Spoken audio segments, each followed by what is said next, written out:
Bonjour à tous et bienvenue pour cette nouvelle vidéo rétrospective de mes réalisations sur le mois de septembre 2023. Alors, on va tout d'abord commencer par un petit récap des cours. J'y mets des guillemets parce que je ne suis pas professionnelle, en tout cas des vidéos d'initiation à l'aquarelle pour débutants. Et sur ce mois de septembre, je vous ai proposé pas mal de vidéos. Je vous ai proposé une vidéo, hop, ce sera plus sympa comme ça. Je vous ai proposé une vidéo traitant des mélanges à l'aquarelle où je vous ai proposé de à chaque fois choisir deux couleurs, une couleur 1 et une couleur 2, et de regarder la différence de résultats obtenus lorsqu'on mettait la couleur 2 dans la couleur 1. Donc voilà, c'est celle-là, une plus j'ajoute la 2, ou à l'inverse, lorsqu'on mettait la couleur 1 dans la couleur 2. L'idée était de vous montrer que selon dans quel ordre nous allons mélanger nos couleurs, nous n'allons pas obtenir exactement le même résultat, et que ça, pour être efficace au niveau de vos mélanges, ça peut être important de prendre des petites habitudes, de savoir dans quel ordre procéder. Je vous ai également, je vous les propose dans l'ordre, je vous ai également proposé de réaliser ce que j'ai appelé la carte d'identité de votre palette d'aquarelle. Donc la carte d'identité, c'est de réaliser la roue chromatique à partir de votre palette d'aquarelle. Dans un second exercice, je vous ai proposé de placer toutes vos couleurs qui composent votre palette d'aquarelle autour de ce cercle chromatique pour voir un petit peu vos couleurs, je sais pas, voilà, un vert turquoise, est-ce qu'il va être plus composé de jaune ou de bleu, mon violet, est-ce qu'on est plus sur un violet rose ou plutôt sur un violet bleuté, etc., etc. Et puis le troisième petit exercice que je vous proposais dans cette vidéo, c'était de réaliser au hasard des mélanges et de venir, toujours pareil, situer ces mélanges autour de votre roue chromatique, comme je l'ai fait ici, un mélange de orange Saturne et de vert turquoise, ici un mélange vert olive orange Saturne, ici un mélange indigo plus rouge de quinacridone. Je vous ai également proposé une vidéo traitant de l'utilisation de l'aquarelle blanche. Donc ce petit godet que l'on peut retrouver dans les palettes d'aquarelle. Quelle utilité peut avoir ces godets d'aquarelle. Donc l'idée était de faire un premier exercice en ajoutant petit à petit à chacune des couleurs de notre palette du blanc pour rendre ces couleurs pastel. L'idée était après de faire exactement la même chose, mais cette fois-ci à partir de mélanges. Donc je fais un mélange, puis j'ajoute progressivement de l'aquarelle blanche à mon mélange, toujours pour faire en fait un recueil de mélange de couleurs dans notre carnet d'essai. Et puis dans un troisième exercice, je vous ai proposé de réaliser 4 fonds d'aquarelle en utilisant l'aquarelle blanche. Ici, en utilisant des projections d'aquarelle blanche sur un lavis foncé en attendant plus ou moins que notre lavis sèche. Et puis ici, travailler des fusions de couleurs entre une aquarelle assez soutenue. Moi, j'avais choisi le bleu indigo et puis notre aquarelle blanche. Et puis de bien garder ces petits essais dans notre carnet. Toujours pareil pour garder en mémoire notre travail et nos résultats. Et dernière vidéo, je vous ai proposé pas mal de choses au niveau du mois de septembre en aquarelle. Je vous ai proposé une vidéo qui traite de la mécanique de la désaturation de la couleur, et notamment je vous ai proposé 4 techniques de désaturation de sa couleur en aquarelle en utilisant une teinte neutre, en utilisant du noir, en utilisant du gris de paint, du sépia. L'idée c'est de prendre un marron ici, moi j'ai le sépia coloré, mais n'importe quel marron peut faire l'affaire. Et puis de désaturer sa couleur en utilisant sa couleur complémentaires. Là aussi, on voit qu'à chaque essai, les résultats sont différents, bien qu'on tende à chaque fois sur une version désaturée de notre couleur. Là, on est même arrivé jusqu'au vert utilisé en couleur complémentaire. À chaque fois, les résultats sont différents. Donc, l'idée pour moi, c'était de vous dire, ne vous restreignez pas. Hein, on entend souvent, n'utilisez pas cette technique parce qu'elle va ternir une couleur, n'utilisez pas cette technique parce que, etc., etc. Toutes ces techniques existent, toutes ces techniques donnent des résultats différents. Essayez-les et choisissez, vous, en pleine connaissance, en pleine conscience, le résultat qui vous plaît au regard, hein, c'est ce que je vous disais dans la vidéo, au regard des résultats que vous souhaitez obtenir pour votre réalisation en cours. Allez, on va passer justement à mes réalisations pour ce mois de septembre. Donc pour ce mois de septembre, j'ai continué à alimenter mon carnet dédié au timbre doudou de chez Shoe & Flowers.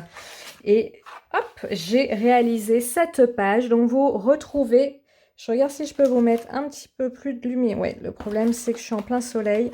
Voilà. Vous retrouvez le tuto vidéo de cette page sur ma chaîne YouTube.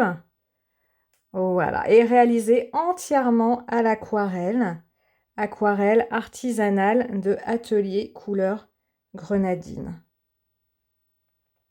Voilà pour cette page. Donc Doudou, collection Globetrotter. J'ai utilisé quasi uniquement la collection Globetrotter. Ici, c'est la collection Voyage Imaginaire, le petit avion ici aussi.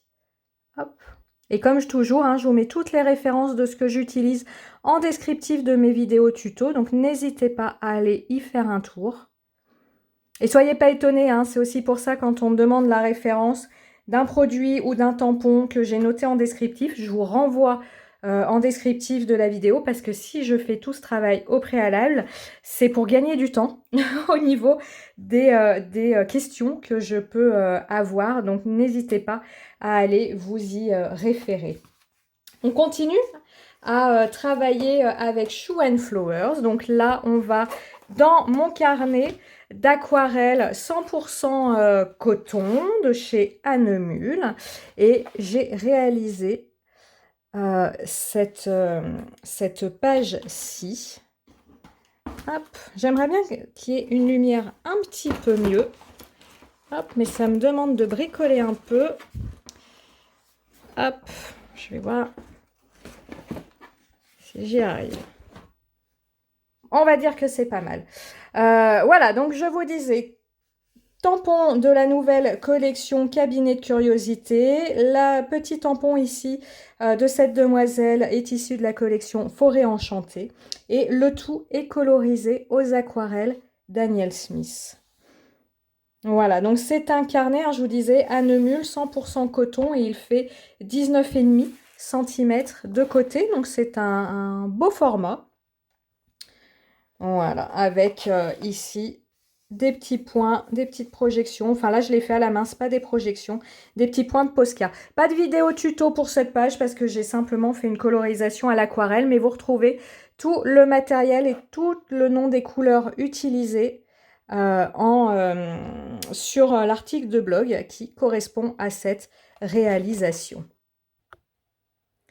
On continue dans les carnets. Ce mois de septembre, je me suis essayée au mix média. Donc, j'ai fait 2 essais. J'ai fait 7 pages. Donc, j'utilise des tampons Poupette Holland Create parce que pour moi, ils m'inspirent bien pour travailler le mix média. Me demandez pas pourquoi. C'est comme ça. Je trouve qu'avec cette marque, on a de tout. Des petits personnages assez rapides à coloriser, des tampons de fond assez sympathiques qui mêlent des formes géométriques et des écritures. Moi, c'est ce avec quoi je suis à l'aise. Vous avez une vidéo tuto sur ma chaîne YouTube de cette réalisation. Voilà, avec l'ajout de glossy sur quelques détails. Donc là, hein, j'ai vraiment utilisé beaucoup de choses. Une colorisation au Derwent Inktense, les nuages et le fond de page est fait à l'aquarelle. Le fond de page a été repris à la gouache, au Distress Oxide, des tampons de texture de fond plein de choses. Donc je vous invite, si ce n'est pas déjà fait, à aller voir les différentes étapes de réalisation de cette page parce que je vais pas dire que j'ai galéré, mais j'ai vraiment travaillé étape par étape en superposition pour obtenir un équilibre qui me plaît et ma foi. Je ne suis pas mécontente de moi. Toujours en mix média, je suis venue réaliser ces deux tags. Donc pareil, ici vous n'avez pas de vidéo tuto parce que c'était mes premiers essais. Donc j'ai voulu... Si vous avez une vidéo tuto, bien sûr, qu'est-ce que je raconte? Vous retrouvez une vidéo tuto sur ma chaîne YouTube. Et comme je vous expliquais dans la vidéo tuto, au niveau de l'application d'acrylique avec des pochoirs, ici je l'ai fait au couteau, ça a complètement bavé, le résultat n'est pas tip top. Par contre ici je l'ai fait avec de la mousse et on a quelque chose de beaucoup plus fin et de bien mieux défini.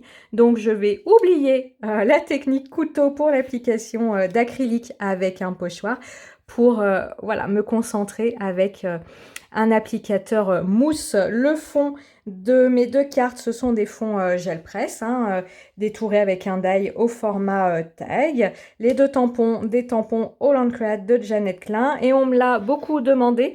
Le washi que j'utilise ici pour le sol de mes petits personnages, c'est un vieux rouleau d'une box. Il y a très longtemps, j'étais abonnée à des box pour faire des agendas, des planeurs. Et pour Halloween, j'avais reçu 2 rouleaux de washi toile d'araignée que j'ai voilà, que j'ai ressorti. J'ai mon petit stock à côté de mon bureau et donc je les ressors au besoin.